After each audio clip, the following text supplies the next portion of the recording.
Mi prometida se fue a casa de su ex a aclarar la cabeza. Así que desconecté toda nuestra vida en silencio. Solo lo entendió cuando volvió y ya nada era suyo. Recibí un mensaje. Me voy unos días a casa de mi ex para aclarar la cabeza. Ni te molestes. Hace 2 semanas, mi prometida, Melody, me mandó un mensaje que destruyó todo lo que habíamos construido juntos. Decía, voy a quedarme en casa de Dominic unos días para pensar. No hagas drama. Dominic, el ex de la universidad. Ese mismo que juró que era parte del pasado cuando encontré mensajes entre ellos dos, 6 meses después de empezar a salir juntos. El mismo tipo que seguía dejando comentarios coquetos en sus publicaciones de Instagram y que, casualmente, estuvo en la misma conferencia de trabajo que ella el año pasado. Llevábamos 3 años juntos, 8 meses comprometidos, y ya habíamos pagado los depósitos para la boda. Y ahora, ella fue a aclarar la cabeza, en casa de él. Me quedé mirando el mensaje como 5 minutos antes de responder con solo 5 palabras. Tómate el tiempo que quieras. Entonces empecé a actuar. Primero, llamé a la administración del edificio y pedí que borraran su nombre de la lista de residentes autorizados. El contrato del departamento estaba solo a mi nombre, detalle que a ella jamás le importó cambiar en casi 2 años viviendo conmigo. Después, desactivé su tarjeta de acceso al garaje, que venía incluida en mi membresía del edificio. También cancelé la línea adicional de mi plan de celular, esa que venía pagando desde que se le rompió el teléfono hace 6 meses. Transferí su parte de nuestra cuenta de ahorros conjunta de vuelta a su cuenta personal. Siempre mantuvimos cuentas separadas además de la cuenta compartida, una precaución que ahora demostró ser muy inteligente. Finalmente, empaqué todo lo que era suyo: ropa, joyas, electrónicos, artículos personales, y envié todo por mensajería a casa de su madre con una nota simple. Estas cosas son de Melody. Por favor, asegúrate de que las reciba. No mandé mensajes llenos de rabia. No llamé pidiendo explicaciones. Simplemente fui desconectando nuestras vidas, sistema por sistema. Al día siguiente, su madre me llamó, claramente confundida. Llegaron las cosas de Melody. ¿Está todo bien? Melody decidió quedarse en casa de su exnovio para aclarar la cabeza. Le respondí con calma. Solo estoy ayudando, dándole aún más espacio para que piense. Puede hablar conmigo por tu medio, en caso de que su celular no funcione. Hubo un largo silencio al otro lado de la línea. Al parecer, Melody no le había contado a su familia sobre el cambio repentino. 4 días después estaba en casa, en 1960, trabajando, cuando el portero me llamó. Señor, hay una tal Melody Winters aquí. Insiste en que vive en su departamento, pero ya no está en la lista de residentes y su tarjeta no funciona. ¿La dejo subir? No, Marcos. La señorita Winters ya no vive aquí. Por favor, no le permitas la entrada. 20 minutos después, mi celular empezó a sonar. Números que no reconocía. Dejé que entraran al buzón de voz. El primer mensaje era de Melody, la voz temblorosa. ¿Qué carajos es esto, Jaime? Llegué a casa y no me dejaron entrar. Mi llave no funciona. Mi celular está cortado. Llámame ya. No llamé. El segundo mensaje llegó más alterado. Ya basta. ¿Dónde están mis cosas? ¿Por qué no puedo entrar a nuestro departamento? El tercero vino desde el número de su madre.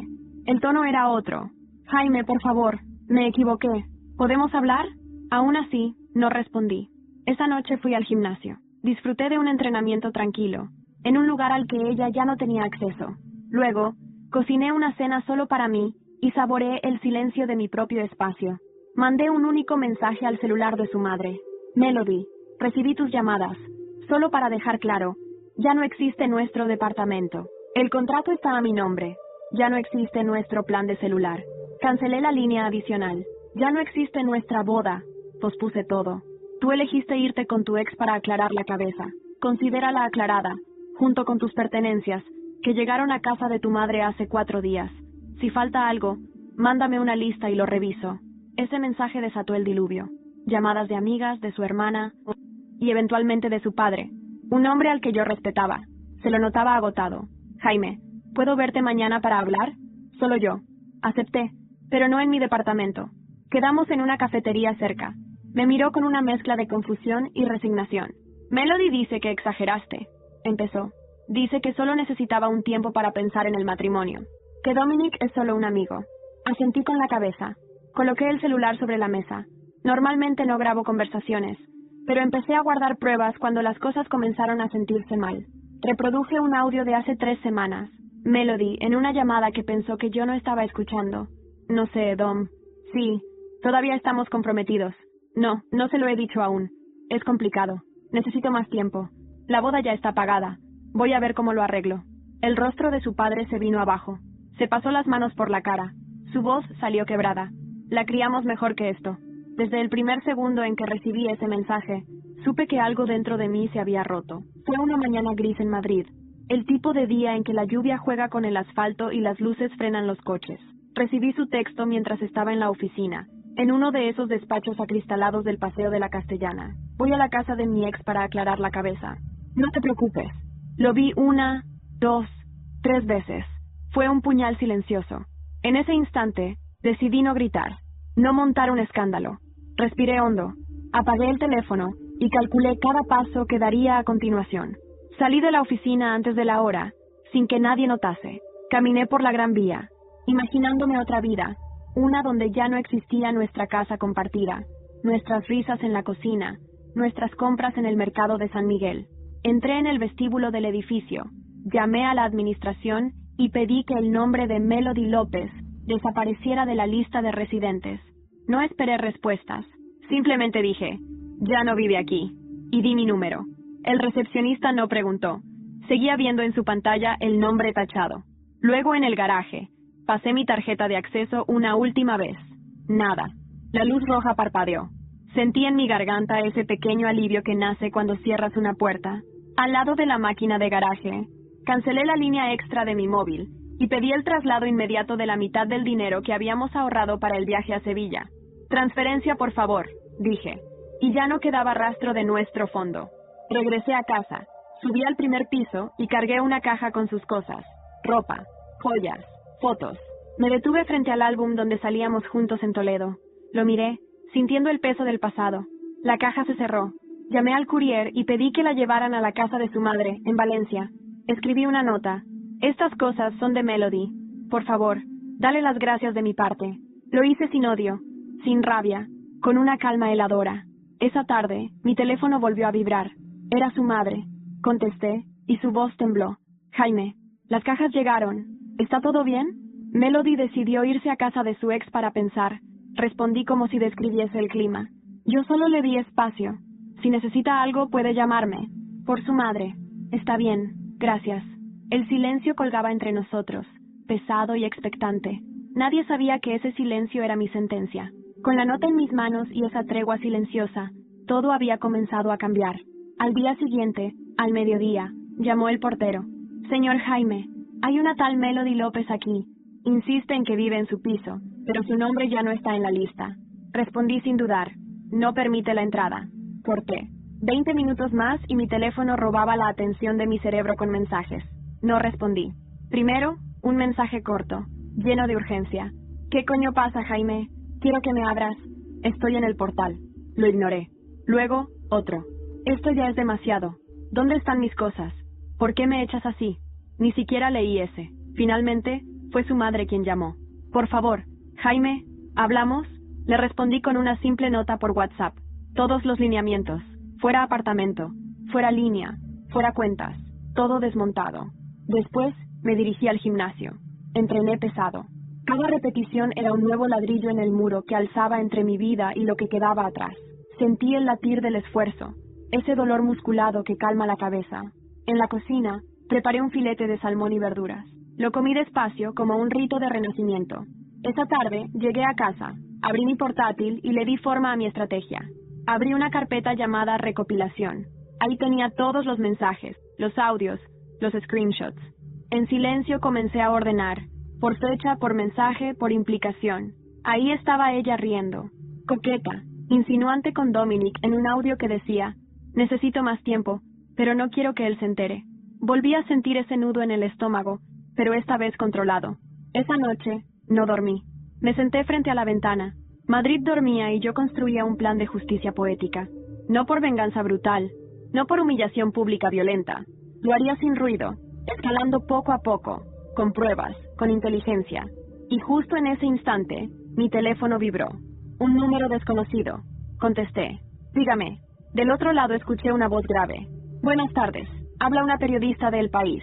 Quisiera saber sobre un caso que involucra a una tal Melody López y cierto escándalo íntimo. Lo dejé colgado sin responder. Pulsé borrar historial y sonreí. Esa llamada era la chispa que encendería todo.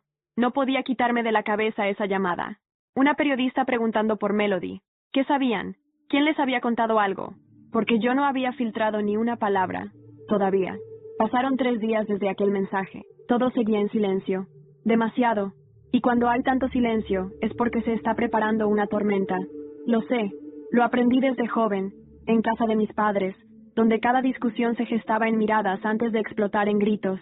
Y esto tenía el mismo aire espeso de antes de la tormenta. Me fui caminando hasta la Plaza de Oriente. Necesitaba aire fresco, aunque en realidad no podía respirar del todo. El pasado me alcanzaba con pasos lentos pero firmes. En uno de los bancos, mientras me tomaba un café en vaso de cartón, vi un rostro familiar acercarse. Era Ana, una vieja amiga de la universidad, psicóloga. Habíamos perdido contacto desde que Melody llegó a mi vida. A veces eso pasa. Uno empieza a soltar manos sin darse cuenta. Jaime, me dijo con una sonrisa triste. Me llegó un mensaje tuyo. ¿Estás bien? ¿Un mensaje mío? Un audio tuyo, de hace 2 semanas, sobre Melody. Sentí como si el suelo bajo mis pies se abriese. ¿Qué audio? ¿Quién lo había mandado? Entonces ella me enseñó su móvil.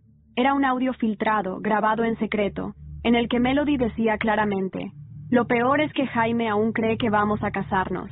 Pero con Dominic, todo es distinto. Él me conoce de verdad. Lo escuché entero. Por dentro me ardía la garganta. Pero la cara no se me movía, como si mi piel ya hubiese aprendido a no reaccionar. ¿Quién te lo mandó? Pregunté. Alguien anónimo. Parece que alguien está empezando a hablar. Le pedí el audio, lo guardé y, por primera vez, sentí que no estaba solo en esto. Quizá alguien más quería que todo saliera a la luz. Necesito tu ayuda, Ana. Y no como amiga, sino como profesional. ¿Psicológica? No. Necesito entender cómo exponer a una persona sin destruirla. Del todo. Necesito que la verdad hable sola. ¿Tú puedes ayudarme con eso? Ana me miró en silencio. Era una mirada distinta. No era de juicio, ni de pena. Era de alguien que había visto más de lo que podía contar. Lo que quieras, pero con una condición. No lo conviertas en una guerra sucia. Hazlo elegante, implacable, pero limpio. Asentí.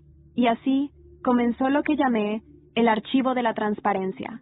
Volví a casa esa noche, abrí mi portátil y empecé a documentar todo. Fechas, nombres, capturas, conversaciones. Cada pequeña traición se convertía en una prueba. Y en medio de esa tarea, recibí otro mensaje. Esta vez, de una antigua compañera de Melody, Sonia. Hola Jaime, me enteré de lo que pasó. ¿Necesitas saber algo sobre Dominic? Él no es lo que parece. Le respondí inmediatamente. En menos de 1 hora estábamos en una videollamada. Dominic tiene antecedentes. No legales, todavía. Pero en la empresa anterior fue acusado de manipular emocionalmente a compañeras para obtener favores. Melody lo sabe. Y no solo lo sabe, lo encubrió una vez. Sentí como el nudo en mi estómago se apretaba. ¿Lo encubrió? Sí. Ella trabajaba en esa empresa. Testificó a su favor. Lo hizo porque aún estaba enganchada a él. Eso era el principio de algo mucho más grande. Melody no solo me traicionó a mí, traicionó su propia moral. Esa noche, mientras escuchaba el audio de nuevo, tomé una decisión. Prepararía un informe, con ayuda de Ana, que iría directo al Departamento de Recursos Humanos, donde Dominic trabajaba ahora. Sin nombres, solo hechos, sin drama, solo datos. Que el mundo vea lo que hay detrás de las sonrisas. El día siguiente, me encontraba en la consulta de Ana. Ella revisaba el informe conmigo, añadiendo observaciones técnicas, anotaciones legales. ¿Estás seguro de esto? Lo estoy. Y no es por venganza, es por justicia. Y por respeto a todo lo que Melody eligió destruir. Salí de la consulta con la carpeta en mano. Era física, con copias impresas. Siempre hay algo más poderoso en el papel que en lo digital. La entregué por mensajería al despacho de recursos humanos de la empresa de Dominic, en la zona de Chamberí.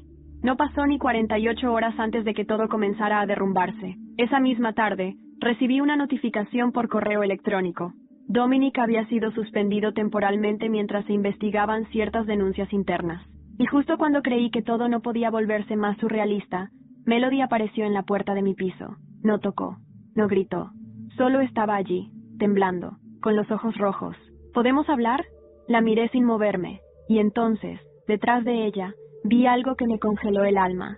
El padre de Melody estaba detrás de ella, pero no estaba solo. Llevaba en la mano un sobre marrón, y me miraba como si supiera algo que yo no. Vi al padre de Melody como quien ve un fantasma caminando en la calle equivocada. Siempre había sido un hombre sereno, casi distante, pero de esos que, cuando hablan, uno escucha. Y verlo allí, en mi puerta, con ese sobre en la mano, no tenía ningún sentido. Melody, al lado, era apenas una sombra, sin maquillaje, con el abrigo arrugado, y esa mirada rota de quien sabe que ha perdido algo que no va a volver. Jaime, necesitamos hablar, dijo él sin rodeos. ¿Sobre qué? Sobre cosas que nunca debiste ignorar. La frase me quemó, como si él supiera cosas de mí que yo mismo había olvidado. Dudé, pero les abrí, no por cortesía, por curiosidad, por ese sobre que parecía pesar más de lo que debía. Melody no cruzó la sala, se quedó en el marco de la puerta, como si supiera que no era bienvenida. Él sí entró, se sentó donde solía sentarse cuando venía a cenar con nosotros en Navidad. Jaime, empezó, dejando el sobre la mesa de madera. Esto lo encontré hace 2 días, cuando su madre estaba limpiando el trastero. Es de hace años, antes incluso de que Melody te conociera. Abrí el sobre. Dentro, varias cartas. No digitales, manuscritas, antiguas, firmadas por una mujer con un nombre que no reconocí. Laura Gutiérrez. ¿Quién es? Pregunté. Fue la mejor amiga de Melody, hasta que desapareció de su vida, de repente. Nadie sabía por qué. La familia de la chica se mudó, pero ahora sé la razón. Comencé a leer.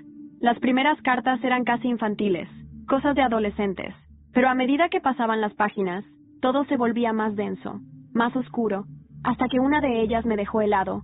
Melody, si sigues haciendo esto, vas a acabar sola. No puedes manipular a la gente así. Yo te cubrí con lo de Diego, pero no lo haré otra vez. No me metas más en tus juegos. La carta tenía fecha, octubre de 2012. El padre de Melody habló, sí, suave. Laura fue quien recibió las consecuencias del primer gran escándalo que Melody provocó. Ella no solo manipulaba a los hombres, manipulaba también a las mujeres que le eran útiles. Las usaba, y cuando ya no servían, las hacía desaparecer. No supe qué decir. Mi garganta se cerraba como si un nudo de acero me impidiera tragar. ¿Y por qué me está mostrando esto ahora? Porque tú eres el primero que no se deja arrastrar, el primero que no vuelve con ella, y creo que mereces saber en qué te metiste. Melody no dijo nada. Seguía allí, escuchando todo, como si no fuera con ella, hasta que explotó. ¡Ya basta! Estoy harta de que todos hablen de mí como si no estuviera presente. Porque tú no te comportas como si estuvieras aquí. Le solté, y mi voz salió con una fuerza que no esperaba. Ella me miró como si nunca me hubiera visto antes, como si no reconociera al hombre al que ella había dejado atrás. ¿Dónde está Dominique?, pregunté casi sin pensar. Ella no respondió, solo bajó la mirada. Y eso me dijo todo. Fue despedido hoy. Me enteré por Instagram, dijo por fin. Me bloqueó. Me dejó sola. ¿Eso es lo que querías? No. Eso es lo que tú creaste. Le dije con la misma frialdad con la que ella había escrito, no te preocupes, en aquel mensaje. El padre se levantó. Me miró con pesar. Ten cuidado, Jaime. Lo que viene ahora puede ser peor. Melody no es tonta. Cuando se siente acorralada, se vuelve peligrosa. No sabía si lo decía como padre, como hombre, o como alguien que había sido testigo de más cosas de las que podía contar. Salieron. Cerré la puerta sin mirar atrás. Me senté en el sofá, con las cartas en la mano. La lluvia caía fuerte ahora, como si Madrid supiera que algo había cambiado para siempre. Y entonces me llegó un correo, sin asunto, solo un archivo adjunto. Lo abrí. Era un video. Ella, Melody, besando a Dominique, en mi salón, en mi sofá, el mismo sofá donde yo estaba sentado ahora. Y una voz, femenina, fuera de cámara, decía, sabía que esto algún día serviría para algo. Nunca me tembló tanto la mano como cuando pausé ese vídeo. La imagen congelada de Melody besando a Dominique en mi salón, donde años antes me había dicho, sí, quiero, entre risas y copas de vino, me hizo sentir algo que no era rabia. Era algo peor. Era asco. Volví a reproducir el video, pero esta vez prestando atención a la voz que lo grababa. Era femenina, joven, con un acento de Andalucía marcado. No reconocía quién era, pero lo que decía, eso sí lo entendí perfectamente. Sabía que esto algún día serviría para algo. Esta chica se va a ahogar sola. Lo descargué. Guardé una copia en la nube, otra en un USB que metí en el cajón de los documentos importantes. No porque planease usarlo aún, no era el momento, pero ese video ya era una bala cargada en la recámara. Al día siguiente volví a quedar con Ana. Necesitaba hablarlo, pero también trazar los siguientes pasos con alguien que tuviera cabeza fría. Nos sentamos en un bar discreto de Lavapiés. Ella pidió té verde. Yo, café solo, cargado. Me miró directamente a los ojos. ¿Estás bien? No lo sé. No me siento humano, Ana. Me siento programado. ¿Programado para qué? Para desmontarla, pero sin mancharme. Le conté del video, de las cartas, de la visita del padre, de la caída de Dominic, todo. Ana respiró hondo y soltó una frase que no esperaba. Melody no va a caer sola. Hay más. Estoy segura. ¿Qué sabes? No mucho, pero tengo una paciente que trabajó con ella en la consultora hace 3 años. Me comentó, sin saber que tú estabas involucrado, que Melody tuvo algo que ver con el despido de una compañera por un escándalo interno. Algo que fue encubierto por alguien con mucho poder. Ella desapareció del mapa después. Literalmente. Se fue de Madrid. ¿Cómo se llama? Marta Roldán. El nombre no me sonaba, pero Ana me prometió buscarla. Volví a casa con una sensación rara. No de victoria, sino de presión. Como si ahora cargara con la responsabilidad de desenmascarar algo mucho más grande de lo que parecía. Melody no era solo una ex con una traición en la espalda. Era un huracán envuelto en perfume caro. Esa noche, recibí una llamada. Número oculto. Jaime. Era ella. Melody. Solo escúchame. Por favor. Necesito que me escuches. No quiero gritar. No quiero justificar nada. Solo... habla. Yo sé que lo jodí todo. Sé que arruiné lo que teníamos. Pero no tienes ni idea de lo que Dominic es en realidad. Él me chantajeó. Me tenía cogida con cosas del trabajo. Me amenazó con revelar correos, audios, cosas mías, cosas privadas. Por eso volví con él. No fue solo por amor, fue miedo. Silencio. Podía oír su respiración. Temblaba. O fingía. No sabía qué creer ya. ¿Y ahora? ¿Qué quieres de mí? Que me ayudes a parar esto. Que no lo dejes caer sobre mí como un martillo. Que no me odies. No te odio, Melody. Pero no confío en ti. Y eso es más irreversible que el odio. Colgó. Y durante 1 minuto entero no moví ni un dedo. 3 días después, Ana me escribió. Encontré a Marta. Vive en Zaragoza. Me pidió verte. Dice que tiene pruebas de algo que tú deberías saber. No dudé. Compré el billete de AVE. Salí a las 7 de la mañana. Cuando llegué, me esperaba en una cafetería cerca de la estación Delicias. Una mujer de unos 35, cabello recogido, rostro cansado pero firme. Melody arruinó mi vida profesional, Jaime. Pero también cometió un error. Guardé todo. Le pasó una carpeta. Dentro, informes internos, correos alterados, grabaciones. Melody había modificado datos financieros para incriminar a otra compañera y subir en el escalafón de la empresa. Había engañado a todos. Usó a Dominic como puente, pero él también sabía demasiado. Lo que tenéis no es un drama de pareja, es una conspiración. La palabra me golpeó. Volví a Madrid con la carpeta. Me senté en el escritorio. Respiré y supe que era el momento. Esa noche fui a ver a Ana. Quiero escribir una carta, una sola, pero que cierre todo. ¿A quién? A la empresa donde trabaja Melody, a la junta directiva, con todo lo que sé. ¿Estás listo para las consecuencias? Estoy listo para la verdad, aunque la verdad no me devuelva nada. Me ayudó a redactarla. Impecable, formal, documentada. Y cuando iba a imprimirla, sonó mi móvil. Era un mensaje de voz, de su hermana. Jaime, necesito verte. Hay algo que Melody ocultó, algo que ni siquiera nuestro padre sabe, y va a cambiarlo todo. Recibí el mensaje de voz justo después de guardar la carta dirigida a la empresa de Melody en una carpeta de archivo. La voz era firme, pero contenía algo que no podía definir al principio. Culpa, miedo, urgencia. Necesito verte. Hay algo que Melody ocultó, algo que ni siquiera nuestro padre sabe, y va a cambiarlo todo. Era su hermana, Claudia López. La había visto pocas veces, siempre en Navidades, con su estilo discreto. Ese tipo de persona que habla poco, pero cuando habla, todos escuchan. Ella era la antítesis de Melody, reservada, directa, sin drama. Siempre me dio la impresión de que me observaba con una especie de compasión silenciosa, como quien sabía algo que yo aún no había descubierto. Quedamos en un café en Chamberí. Era un lugar pequeño, con plantas colgantes y jazz de fondo. Claudia ya estaba allí, sentada en la esquina, con un café frío delante y una carpeta marrón en sus manos. Gracias por venir, dijo sin rodeos. ¿Qué es eso? Una verdad que no vas a querer escuchar, pero necesitas saberla. Y yo necesito sacarla de encima. Asentí. Me senté frente a ella y abrió la carpeta. Dentro, fotos antiguas, documentos médicos, cartas. Reconocí la letra de Melody en una de ellas. Más joven, más temblorosa. ¿Qué es esto? Melody no solo te mintió a ti, mintió a todos. sobre quién era, sobre su salud, sobre nuestra familia. Mira esto. Me pasó un documento clínico. El nombre coincidía. Melody López Ortega. Fecha. 2009. Diagnóstico.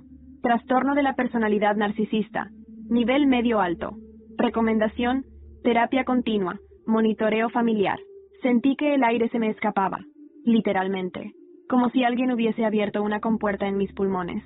Nunca hizo tratamiento. Manipuló incluso a los médicos. Convenció a nuestros padres de que era solo una fase adolescente. Pero no lo era. Melody construyó una máscara. Una que usó para seducir, manipular, destruir. Y nadie le dijo que no. ¿Por qué me lo dices ahora? Porque tú eres el primero que logró detenerla. El primero que la enfrentó.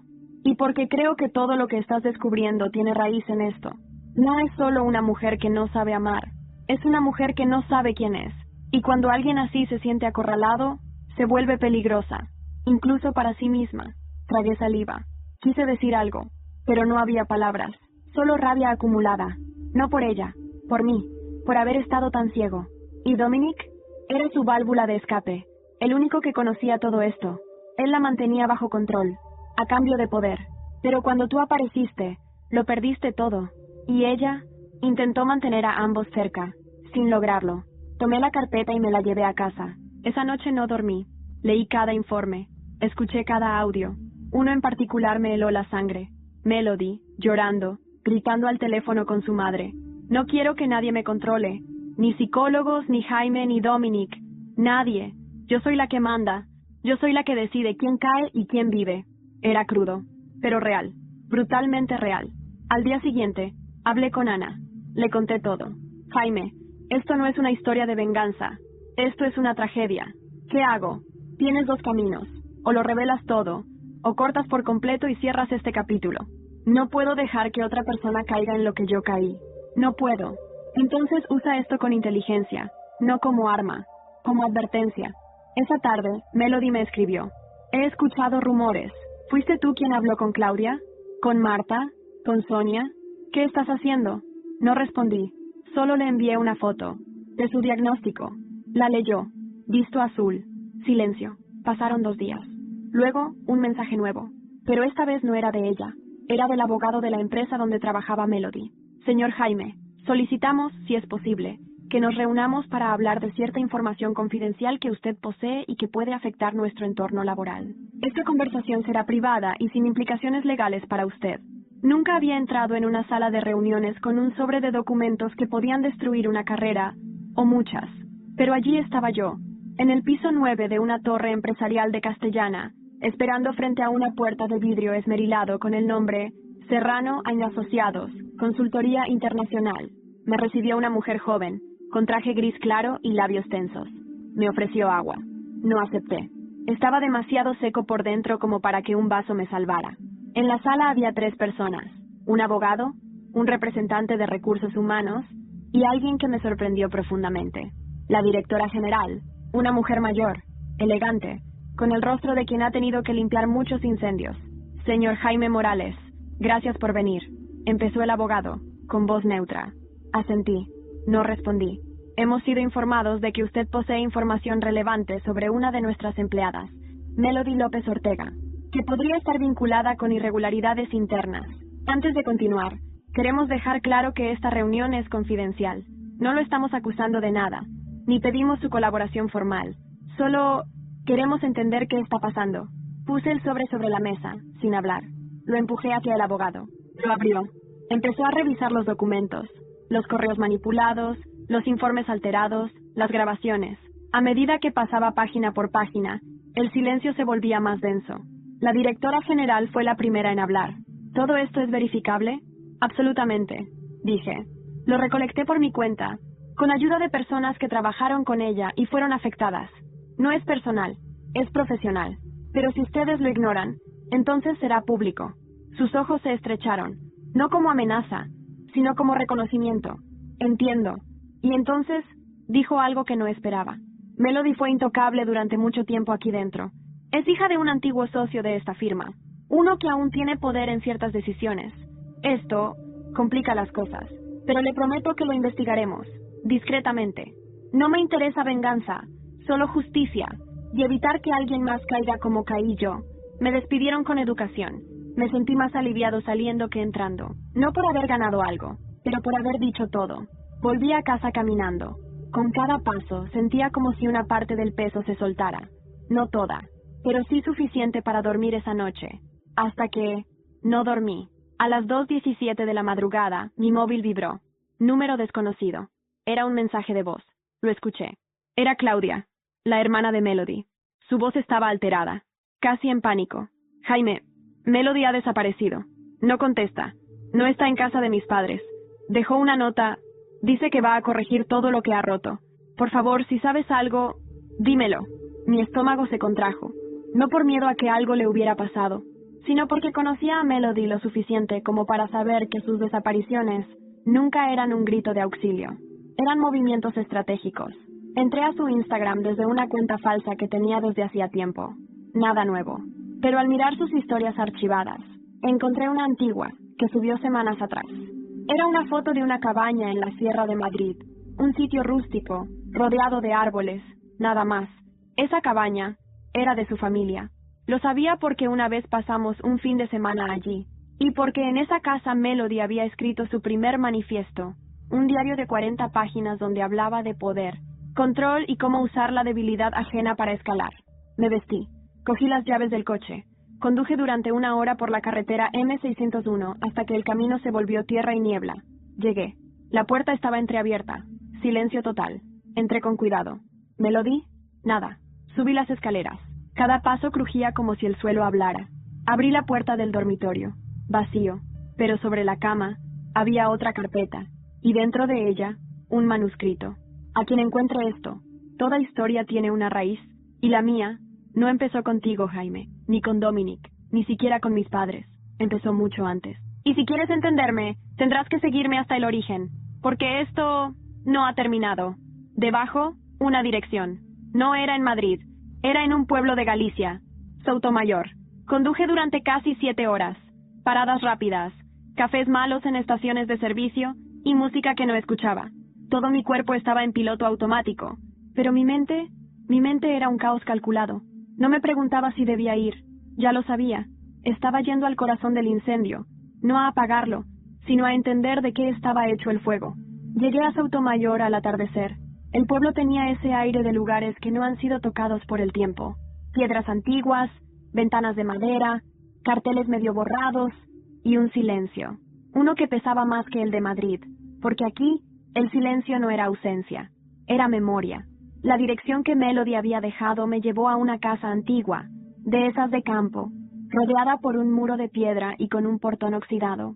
Toqué la campana. Nadie respondió. Empujé el portón. Estaba abierto. Dentro, la casa parecía abandonada, pero vivida.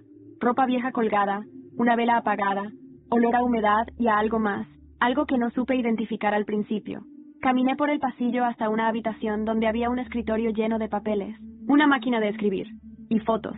Fotos de una mujer, joven, pelo castaño, ojos claros, sonrisa idéntica a la de Melody, pero no era ella, era su madre. Tomé una de las fotos y la miré detenidamente. Al reverso, una nota. Marta Ortega, Soutomayor, 1988. Y entonces lo entendí. No era solo la casa de infancia de Melody, era la casa de su madre. Y lo que encontré ahí dentro me cambió por completo la percepción. Cartas, diarios, testimonios. Marta Ortega había sido ingresada en una institución psiquiátrica a los 22 años. Sufría episodios severos de trastorno de personalidad múltiple. Fue tratada con métodos invasivos y eventualmente liberada bajo cuidado familiar. Una de las cartas, fechada en 1995, decía: «Mi hija no heredará esto. Haré lo que sea necesario para que no repita mis errores. Control, disciplina, frialdad emocional. Eso será su salvación». Era de Marta, la madre de Melody. Me senté. Y por primera vez en toda esta historia, no sentí rabia. Sentí pena. Una pena profunda, espesa, como si de repente hubiese comprendido que Melody no nació siendo un huracán. Fue criada dentro de uno. Grabé las páginas más importantes. Tomé una copia digital de todo lo que pude. Y salí de allí. Pero antes de cerrar la puerta, vi algo en el suelo. Una caja de madera. Dentro, un colgante. Reconocí ese colgante. Melody lo llevaba siempre en la universidad. Decía que era de su abuela. Mentira. Era de su madre, y estaba aquí, como si ella hubiera vuelto a sus raíces para recomponer algo, o destruirlo del todo. Esa noche dormí en un hostal del pueblo. No cerré los ojos más de 2 horas. Soñé con Melody niña, gritando en una habitación vacía, y una voz de mujer diciéndole, no sientas, solo vence. Al día siguiente me contactó Claudia. Jaime, ¿estás en Galicia? Estoy. Melody también. Me envió un mensaje. Dice que quiere verte, que quiere confesarte algo, que nunca le dijo a nadie. ¿Dónde? Está en el cementerio de Soutomayor, en la tumba de su madre. Fui. Allí estaba, sentada en el suelo, frente a una lápida sencilla, sin flores. Pensé que nunca vendrías, dijo sin mirarme. ¿Qué estás buscando aquí, Melody? A mí misma. Se levantó. Me miró directo a los ojos. No tengo justificación, ni excusas, solo verdad. Y quiero que la escuches. Toda. Entonces habla. Y fue ahí cuando lo soltó. Todo. Su infancia. El control de su madre. El diagnóstico que le ocultaron hasta los 17 años. La primera vez que manipuló a una amiga para no quedarse sola. Su obsesión con el poder porque le aterraba el abandono. El uso de Dominic como escudo. Su elección de mí como redención. Y cómo todo se convirtió en una batalla interna que ella ya no podía ganar. Yo no quería destruirte. Quería que me salvaras. Pero eso no era justo. Nadie tiene que salvar a nadie. Sus ojos brillaban con una mezcla de lucidez y ruina. ¿Y ahora qué? Pregunté. Ahora tú decides. Puedes exponer todo lo que sabes. Y nadie te culpará. Pero yo, ya estoy cayendo. Me giré para irme. Pero antes, le dije algo que ella nunca había esperado escuchar. Yo no quiero destruirte, Melody. Quiero que algún día alguien pueda conocerte, sin tener que sobrevivirte. Y la dejé allí, frente a la tumba de su madre, frente a su origen, frente a sí misma. Volviendo a Madrid, me esperaba un correo. La empresa de Melody había abierto una investigación formal, y alguien más, que yo no conocía, había enviado información adicional, comprometedora, anónima. Regresé a Madrid al amanecer. La ciudad seguía viva, pero yo la sentía distinta, como si cada calle, cada luz, cada sombra, me recordara que ya no era el mismo hombre que 3 semanas antes había sido abandonado con un mensaje de texto. Pasé por la Gran Vía, por donde caminamos la primera vez que Melody me dijo, te amo. Crucé por el Parque del Oeste, donde me pidió matrimonio bajo los cerezos. Todo estaba ahí, intacto, menos nosotros. Abrí mi correo desde el portátil. Ahí estaba, una carta formal del Comité de Ética de la empresa de Melody.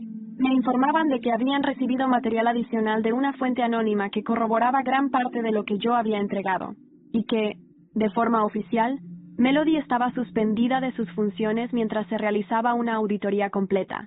Eso era, el principio del final. Pero no era alegría lo que sentí, fue alivio, como quitarse una armadura después de una guerra larga. Ese mismo día, fui a ver a Ana, le conté todo, lo de Galicia, la confesión, la caída. Ella me escuchó en silencio. Luego me dijo, ¿y ahora qué? Ahora quiero vivir. ¿Solo? Por ahora sí, pero no vacío. Hicimos una pausa, y entonces ella me preguntó algo que me tocó más de lo que esperaba. ¿Aún sientes algo por ella? Lo pensé de verdad, y la respuesta me sorprendió. Papi, sí, pero no es amor, es compasión. Ana asintió. No dijo más. Pasaron los días. Melody desapareció de redes. Sus amigos la bloquearon. Su hermana me dijo que volvió a vivir con sus padres, bajo vigilancia psicológica, no por obligación legal, sino por necesidad emocional. Y Dominic estaba oficialmente fuera del país. Había tomado un vuelo a Buenos Aires, según supimos por una publicación que alguien rastreó en LinkedIn, como una cucaracha huyendo de la luz. La empresa, bajo presión de antiguos empleados, publicó un comunicado interno reconociendo fallos en sus protocolos de denuncias internas. Melody no fue nombrada, pero todos sabíamos a quién se referían. En paralelo, me llegó un mensaje inesperado, de Marta Roldán, la excompañera de Melody en la consultora. Jaime, gracias. Tu denuncia reabrió mi caso. Me contactaron para declarar. Por primera vez, alguien me creyó. Eso valía todo. Y entonces, como si el universo quisiera cerrar el círculo con precisión quirúrgica, recibí una carta manuscrita de Melody, no enviada por correo, entregada en mano por Claudia. Era breve, directa, dolorosa. Jaime, no te pido que me perdones, ni siquiera que me recuerdes con ternura, pero quiero que sepas que gracias a ti, descubrí lo que realmente significa el límite.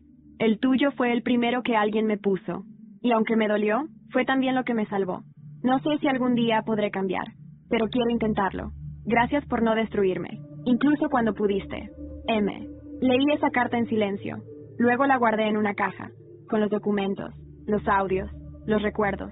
No la rompí, no la quemé, solo la guardé. Porque algunas heridas no se cierran, se archivan. Esa noche, Ana vino a casa. Cocinamos, reímos. No hablamos de Melody, no hacía falta. En la madrugada, justo antes de que ella se fuera, me miró y me dijo, ¿sabes qué admiro más de ti, Jaime? ¿Qué? ¿Que pudiste ganar? Y aún así decidiste no aplastar. No supe qué responder, pero sonreí. Y por primera vez, esa sonrisa fue sincera. Días después me llegó una invitación, un evento de testimonios reales sobre relaciones tóxicas, organizado por una fundación en Barcelona. Querían que yo hablara, y el cartel decía, sobreviví a una historia sin héroes, pero aprendí a ser uno para mí mismo. Acepté, y mientras preparaba mi discurso, me llegó un mensaje de voz. Era la voz de una mujer, desconocida. Jaime, soy la persona que grabó el vídeo de Melody y Dominic. Hay algo más que necesitas saber, y no es sobre ella, es sobre ti, y tu pasado. Recibí el mensaje de voz en un momento raro. Justo estaba corrigiendo las últimas líneas de mi discurso para el evento en Barcelona. Me sentía pleno, tranquilo, como si, por fin, el caos hubiese quedado atrás. Pero esa voz, desconocida, suave, pero con un tono que no dejaba lugar a dudas, me sacudió. Jaime, soy la persona que grabó el vídeo de Melody y Dominic. Pero no te llamo por eso. Te llamo porque encontré algo más, algo sobre ti. Y creo que tienes derecho a saberlo. El audio terminaba ahí, sin detalles, sin nombre, solo una dirección de correo electrónico. Le escribí al instante. No pasaron ni 5 minutos y recibí una respuesta con un archivo adjunto. Un audio comprimido y un documento escaneado. Primero abrí el documento. Era un informe de un centro de salud mental en Valencia, fechado en 1997. El nombre me congeló. Marcos Morales. Diagnóstico: comportamiento disociativo por trauma severo. Mi hermano. El mismo que, según mi familia, había muerto en un accidente a los 11 años. El mismo por el cual mis padres nunca hablaron mucho. Solo dijeron, fue un accidente de coche. Rápido. Sin dolor. Pero aquí estaba, con otro final, otro contexto. Y junto al informe, una carta, manuscrita, firmada por mi madre. Decía, lo internamos por seguridad. Nadie puede saberlo. Nadie puede entenderlo. Su mente está rota. Pero no podemos permitir que Jaime lo vea así. No a su edad. Lo creerá muerto. Es mejor así. Leí esas líneas 3 veces. No estaba muerto. Nunca lo estuvo. Solo fue apartado, ocultado. Reproduje el audio. Era una grabación reciente. Una entrevista. Una psicóloga hablaba con una voz masculina, adulta, pero con tono infantil. Era mi hermano. Reconocí algo en su forma de decir mi nombre. Era él. Jaime, ¿se acuerda de mí? Jugábamos con coches, y a veces él lloraba. Yo no quería que llorara, pero mamá decía que no debía verlo, que yo era peligroso. La psicóloga preguntaba, ¿le gustaría verlo de nuevo? Sí, pero no quiero que me tenga miedo. Yo solo quería abrazarlo. Tuve que pausar el audio. Era demasiado, no por la información en sí, sino porque ese día, en el evento de Barcelona, yo iba a hablar de cómo había vencido mis propios traumas, y me di cuenta de que había uno que nunca enfrenté. Llamé a Ana, le conté todo. Por primera vez, mi voz temblaba. Ana, mi hermano está vivo, y fue escondido por mi propia familia. Jaime, eso cambia todo, pero también te libera, porque ahora puedes cerrar otra puerta, y esta vez, desde el amor. ¿Y si no me reconoce? ¿Y si me odia? Entonces te presentarás, como quien eres ahora, no como quien fuiste, porque ese niño que lloraba también merecía una verdad. Esa noche no dormí, solo miré fotos antiguas, una en especial. Estábamos en el jardín de mis abuelos, yo con 5 años, él con 6, sonriendo, inseparables. Al día siguiente, escribí al centro de salud. Pedí una visita. Me la concedieron. El lugar quedaba en las afueras de Valencia, rodeado de árboles, tranquilo, humano. Cuando entré, una enfermera me guió hasta una sala con ventanales grandes. Ahí estaba él, Marcos, adulto, con barba, más alto que yo, pero con la misma mirada de niño atrapado. Cuando me vio, se levantó lentamente. Jaime, sí, soy yo. No corrimos, no lloramos, solo nos abrazamos, largo, silencioso, como si el tiempo se comprimiera en esos segundos. Pensé que me habías olvidado, susurró. Nunca te olvidé. Me lo hicieron olvidar. Nos sentamos, hablamos, de cosas simples, de cosas grandes, de nada y de todo. Y entonces me dijo algo que jamás olvidaré. Tú sobreviviste a una mujer que quería controlarlo todo. Yo sobreviví a una familia que decidió ocultarlo todo. Pero los dos seguimos aquí. Ese día entendí que mis cicatrices no eran solo de Melody, eran también de mi infancia, de la soledad, de las verdades omitidas. Al regresar a Madrid, escribí una nueva versión de mi discurso para Barcelona, y mientras lo hacía, recibí una última llamada. Era de la periodista que me contactó semanas atrás. Señor Morales, estamos preparando un reportaje especial sobre manipuladores emocionales en ambientes corporativos. Melody López será mencionada. ¿Le gustaría hablar? Me quedé en silencio unos segundos, y luego respondí. Sí, pero no para hablar de ella. Quiero hablar de cómo aprendí a no seguir repitiendo el mismo error. Callar por respeto, cuando el silencio solo protege al que daña. Han pasado 3 meses desde que hablé en Barcelona. 3 meses desde que abracé a mi hermano por primera vez en más de 20 años. 3 meses desde que decidí contar mi historia. Sin odio, sin escándalo, pero con una verdad tan afilada que muchos tuvieron que mirarse en el espejo. Hoy vivo en un nuevo piso, más pequeño, en el barrio de Salamanca. No hay recuerdos en estas paredes. No hay fantasmas, solo plantas, libros y silencio. Uno distinto, uno que no duele. Y ahora, por fin, puedo decir qué fue de todos nosotros. Melody López Ortega fue despedida oficialmente de la consultora. El informe de auditoría interna concluyó que había cometido irregularidades éticas y había manipulado documentación con intención de perjudicar a compañeras de trabajo. No hubo juicio, pero sí consecuencia.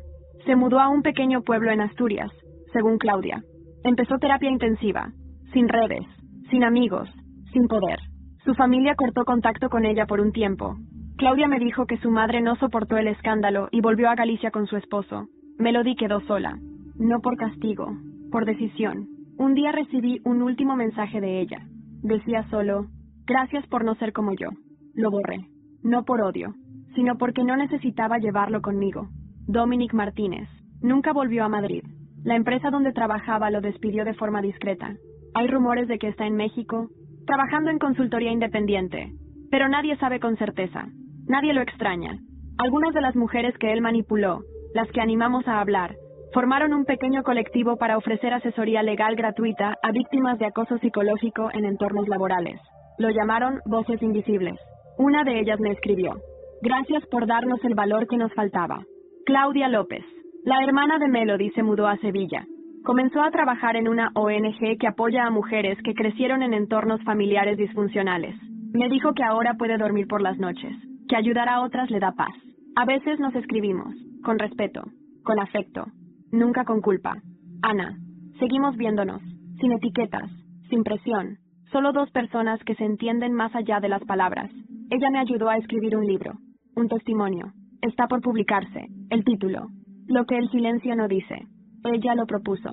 Mi hermano, Marcos. Nos vemos cada semana. A veces hablamos. A veces jugamos ajedrez en silencio. Está en un proceso lento de reintegración. La clínica está diseñando un plan para que, en 1 año, pueda vivir fuera, con supervisión. Yo quiero que viva conmigo. ¿No tienes miedo?, me preguntó una vez Ana. No. Lo que me da miedo es dejarlo solo otra vez. Marcos sonríe mucho. Tiene una risa que recuerda a la mía cuando tenía 5 años. Nos parecemos más de lo que imaginaba. Yo, Jaime Morales, soy un hombre diferente. No más fuerte ni más sabio, solo más despierto. Aprendí que a veces el mayor acto de amor propio no es alejarte del dolor, sino enfrentarlo hasta que deje de doler. Perdoné, no para volver, sino para seguir caminando sin arrastrar los pies. Y cuando me preguntan si volvería a amar, respondo siempre lo mismo. Sí, pero ya no desde la necesidad, ahora desde la elección. Hace unos días recibí una carta, sin remitente. Solo decía: cuando se apaga una tormenta, no te apresures a correr. Camina y siente cómo la tierra, por fin, respira. La enmarqué. La puse en la entrada de mi casa, porque esa es mi historia. Una historia sin héroes perfectos, solo personas que aprendieron, a golpes, que sobrevivir no es suficiente. Hay que reconstruirse. Y eso también es amor.